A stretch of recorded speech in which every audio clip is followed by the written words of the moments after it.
think one of our greatest strengths is actually data. We try very hard to develop good data, and we're getting better as we move along. We have relationships with the school districts, with the police department, with the juvenile justice courts, where we've kind of made ourselves that clearinghouse for information on things that have to do with young people. This year our data subcommittee is really tasked with looking at different sources of information in our community. So these surveys, the focus groups that we've been collecting, and breaking it down and really putting it into a palatable package.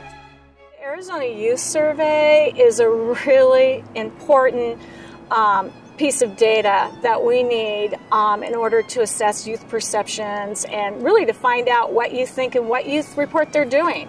Another thing that we use very strongly now is a community norms survey. We've just given our third annual survey, and that gives us a good way to measure adult attitudes, not just what the kids think their parents think, but this is actually going to the adults in the community and finding out what they really do think. Young people will often tell their parents is that everybody's mom or dad or folks let them have alcohol at their home. And when parents hear that again and again, they're going, well, maybe they do. Maybe I'm the odd one out. So we ask the youth through the youth survey, but we want to know what the adults are thinking, and then more importantly, what are the discrepancies between the two? Because that's the area that's ripe for really getting into and making that change happen.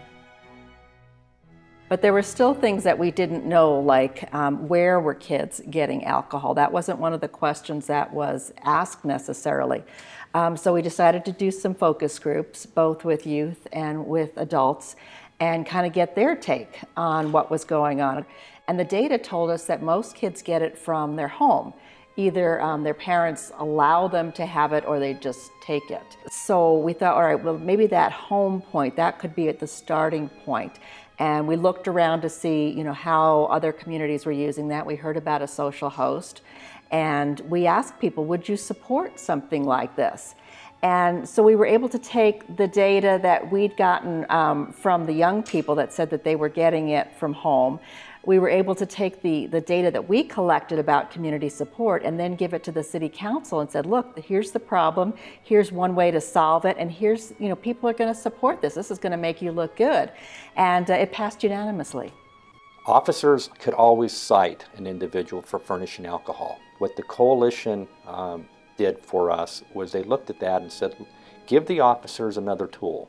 As opposed to making an arrest or issuing a citation to an adult or a person of legal age for furnishing alcohol or allowing youth to consume alcohol, instead of arresting and sending them through the judicial component, let's give them an opportunity to go through a different branch of the court system.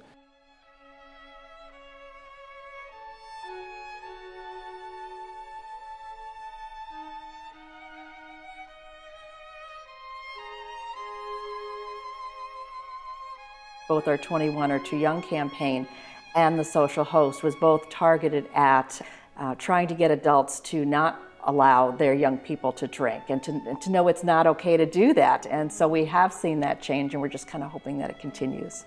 We've come to realize in law enforcement, myself as Tempe's chief, that we cannot do it without our community.